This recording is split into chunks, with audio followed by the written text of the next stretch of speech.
Be strong.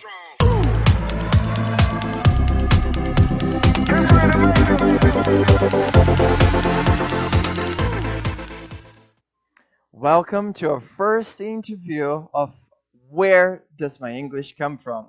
In this series, we will be talking to several people from different backgrounds to find out what they did in order to learn the language, their difficulties and tips, and discover how diverse learning a language can be. Today we are talking to Stefano, a long-term teacher I had the pleasure to work with for a couple of years. Teacher Stefano has gone through what we can call a formal process of learning, going to a language school, taking tests, and doing homework. He has also been abroad, and I'd love you to guess where he got his accent from. Let's see it. Okay, we're here today with Mr. Stefano Krivtzoff. Did I spell it right? Yes, it would be impossible to be more correct, actually. Oh, that's great. Okay. Yeah, I spent a couple of years practicing. Just like about 4 or 5 years.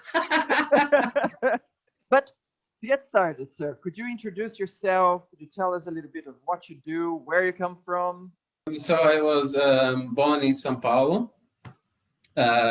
Actually, my both my parents, they've always thought English should be paramount in not only when we get to think about work, but also we live in a globalized world. It's you have to know the language if you want to travel or talk to people for that matter.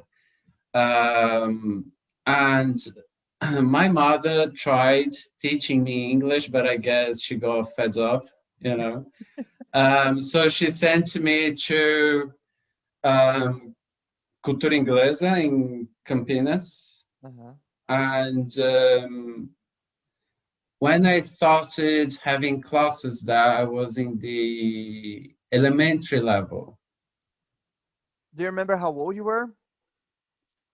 Oh man, I think I was about 12, Okay. more or less. Uh-huh. And it's very interesting when you get to think about the way classes are taught nowadays and how they were taught back then. All right. Did you Just have a so you hard have. time? No, it was. I didn't have a hard time, but like I had 2 course books, and Mountain Dew. We used the grammar in use during class as well. And so yeah, it was interesting, but I guess that I think my teachers, they really helped me, because they showed me that learning English is not knowing grammar, knowing how to communicate more effectively, All which right. was awesome. Okay. And then about this experience that you had, yeah. Can you tell us a little bit about how you would compare, yes, your lessons back at school, your regular school, and this one, yes, in Cultura Campinas, for instance, any other, yes, ESL school actually, right? Actually, when we go to the regular system of teaching, I guess it's more instrumental. It's very grammar focused. And when you go to high school, it's more about communicating effectively. So you look at English as a body, right? So it's not isolated. Ideally, during a session, you have to at least work with 2 skills. I see. Well, when we talk about skills, yes, can you explain it further? So what Yeah. skills So would you say yeah. we? Yeah. So this is a bit of like teaching theory. But there are skills and then there are systems, right? So Mhm. speaking, reading, listening, writing, they're skills. Uh-huh. And then vocabulary, pronunciation, even culture awareness, those are systems. Well, and then in terms of actually, yes, rumors. So there are rumors you were not, that applied student, that willing to go to Ah, school guy. yeah, Is that true? yeah. But at school, I was not applied. But since I really liked English, I was like very applied because I, I am very competitive. You So know? you want to beat the Not in other the guys from past, your. not in the past tense. It's present and future. I reckon.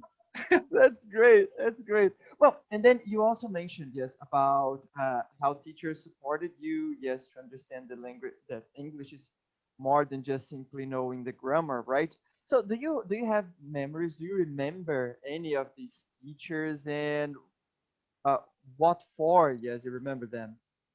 Yeah, what was interesting is that they would show me how to use things, but it was more intuitive, I guess.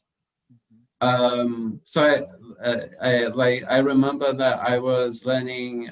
I think it was the difference between present perfect and past simple, Mhm. and I knew how to use it, but I didn't know why I was able to use it.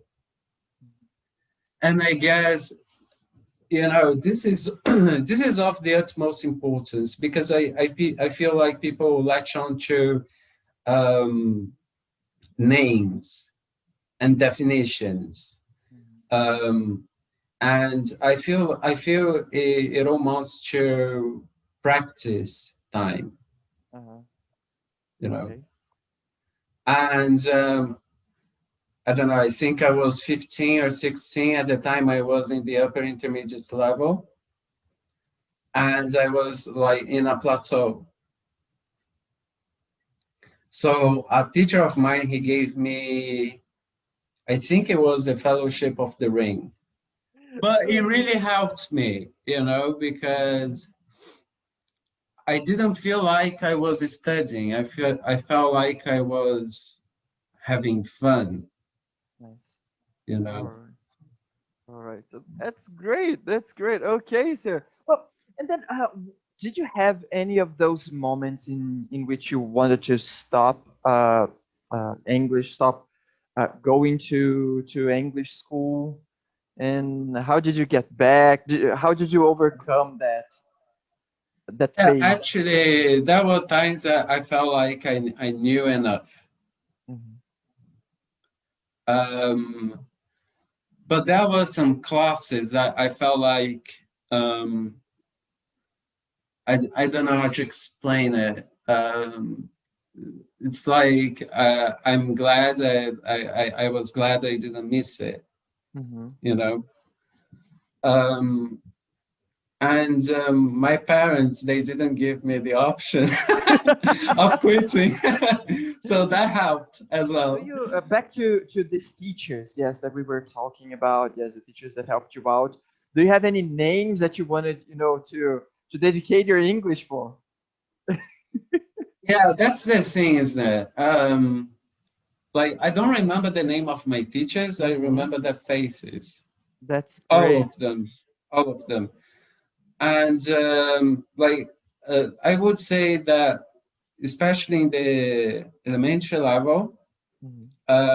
and the upper intermediate level, they were great teachers because they didn't understand only about like the structural aspects of the English language. They had this deep understanding of the culture as well. Hmm. So it was not about the language, it was about the culture. I see. And do you try to mock these teachers that you look up to while you are teaching or when you are back into your lessons as a student? I think every teacher, right? I think it's not intentional. I think it's instinctive, right? Um, I don't know, like when I'm teaching, I like to try working with at least two abilities or two skills per session. Mhm. Because I feel like it's the role of a teacher to round up the skills as well. It's not only like working on your speaking skills because you have to read, you have to write, you have to have vocabulary as well. Mhm. Makes sense.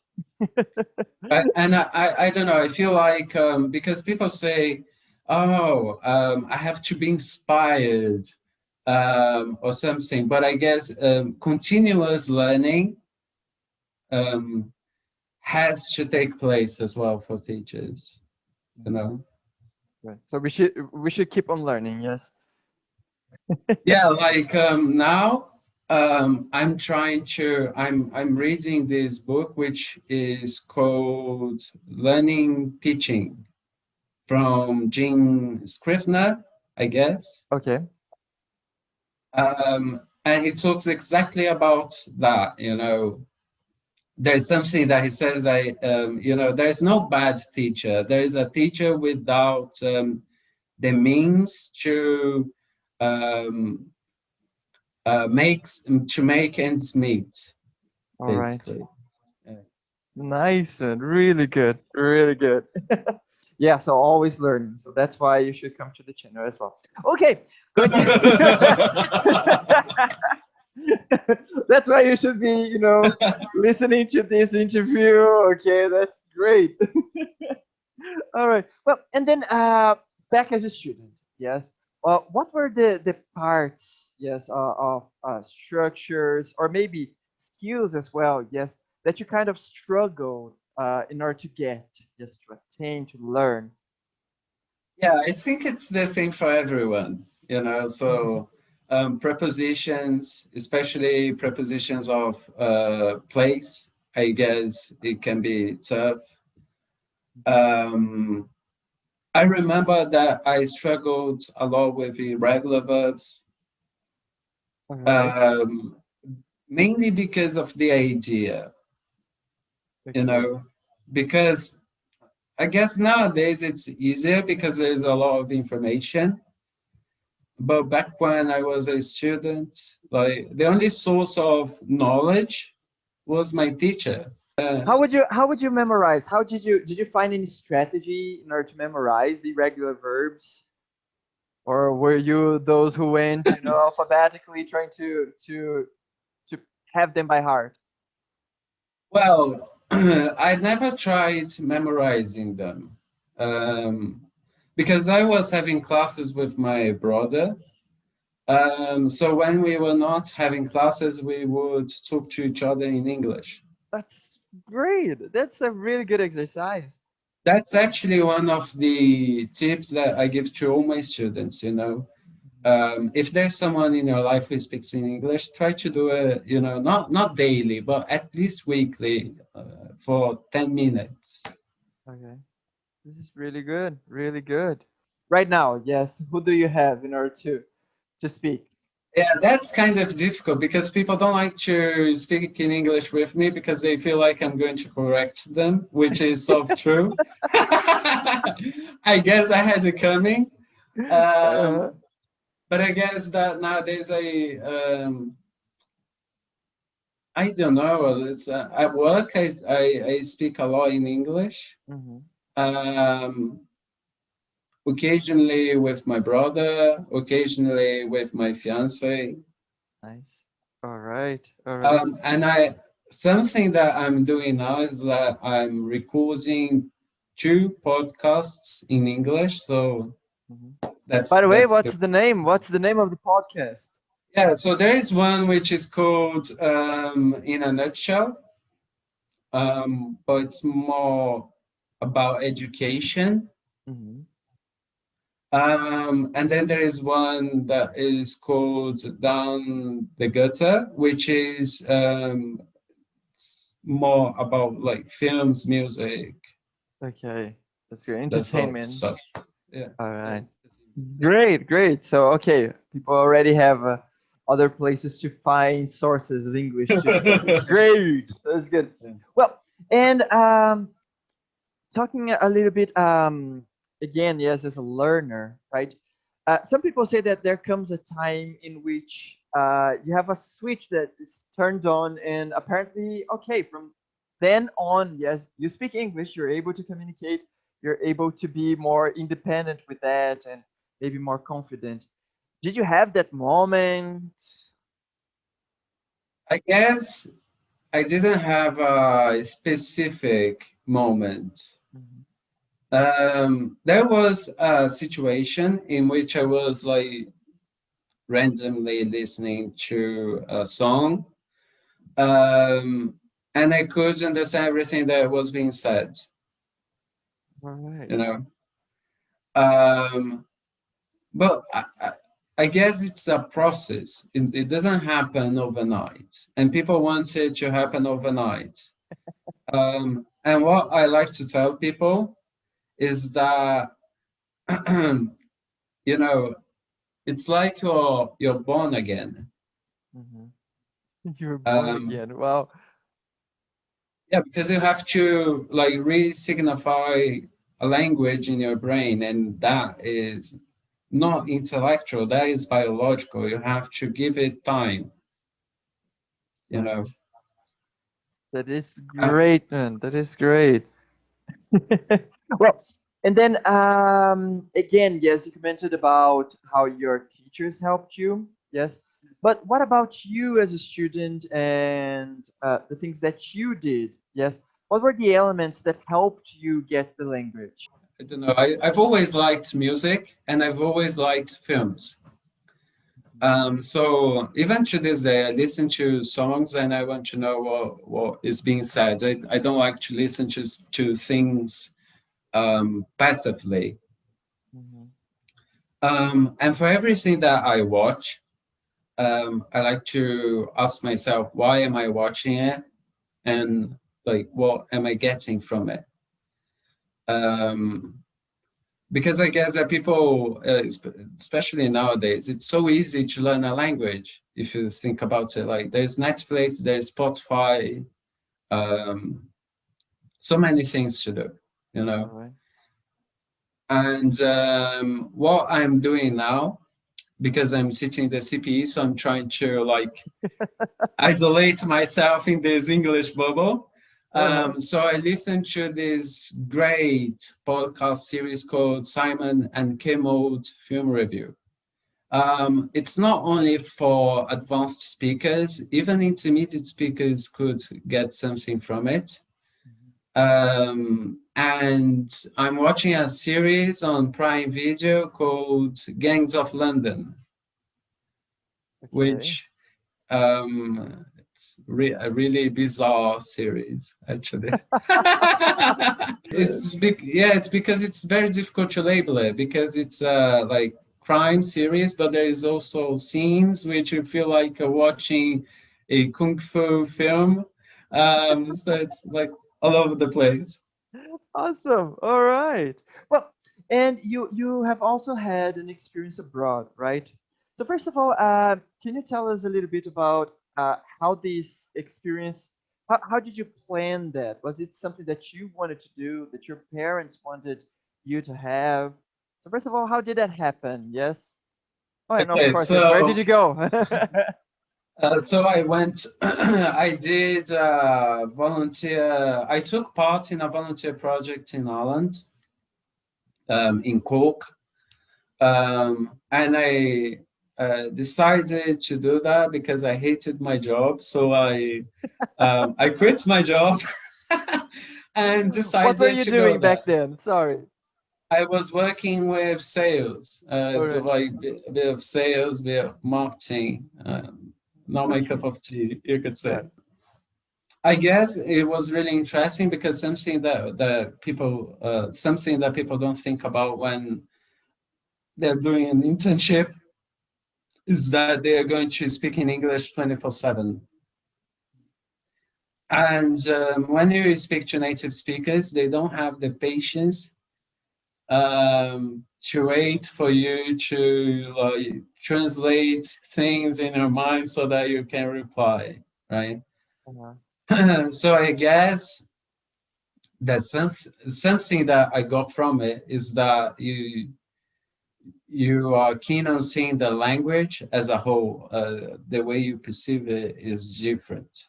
Mhm. I see. How long did you stay in Ireland? About 6 months, more or less, and then I traveled. So then after that, I stayed for a while in London, um, did some work there, Oh. which, yeah. It, What did you do back in London? Now I'm curious because I didn't know the part. um, it was related to tourism, basically. Like I would just have people, like especially people from South America, to uh, I don't know, like talk to other people. Good. All right, man. All right. This is really cool. Really cool. And then, apart from the language, yes. What else has this trip uh, uh, brought to you? Because a lot of people I think, guess yes, that oh, you need to learn a language. In order to learn a language, yes, first you need to go abroad, yes, and secondly, you're going to learn your English there, yes. But is there something else apart from it? I guess that here in Brazil, which we tend to overgeneralize, especially accents, right? So we say, oh, there's the American English, there's the British English. But the thing is that, for instance, if you go to Ireland, there is the Cork accent, then there's the Dublin accent, and like even small like villages, Uh-huh. right? And the same applies to England. So I guess um, that this generalization that we do, you take into consideration, but you also know in the back of your head that there are other like sources. Mhm. You know, All so right. your view is somewhat altered. Okay. So could you give us some of the Cork or the Dublin accent? No. um, no. Um, I don't know how to explain it. It's mostly the way they connect words. Uh-huh. Um, and I don't know, they rise the intonation, they fall more frequently. Oh, okay. All right. Um, and like, I don't know how to call it. I like to say that the R sound for them is more like square. I don't know, like instead of saying fire in like American English or fire, they say fire, you know? So it's Fire. like, yeah, like it's probably Cool. wrong the way I'm doing it. Um, but I don't know. I think that when you speak a language, taking into consideration the culture, it is also more interesting. All right, that is great. And what about that belief of you need to go abroad in order to learn a language? Yes. Do you think it's applied? Do you think it's valid? Learning a language is more like closely related to your habits because you can go to I've met people who went to uh, I don't know, like United States or England, but their mindset was not in the right place, so they didn't learn the language. So I guess that it all amounts to you being able to speak English on a daily basis, and you can actually do that here, right? Right. And I've met people who have got a great level of English and they've never lived abroad. So I think it's not set in stone.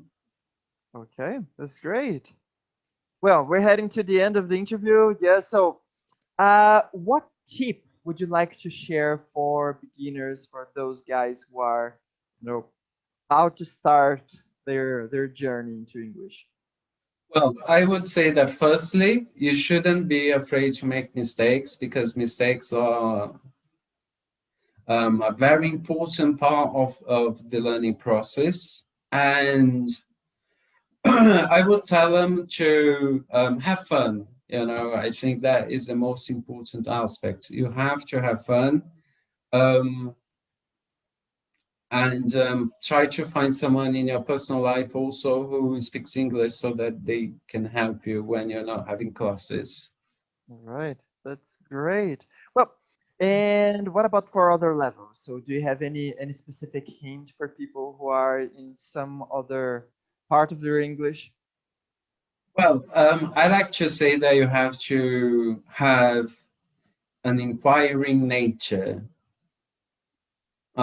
So not during classes specifically, but you have to don't learn it just for the sake of learning it.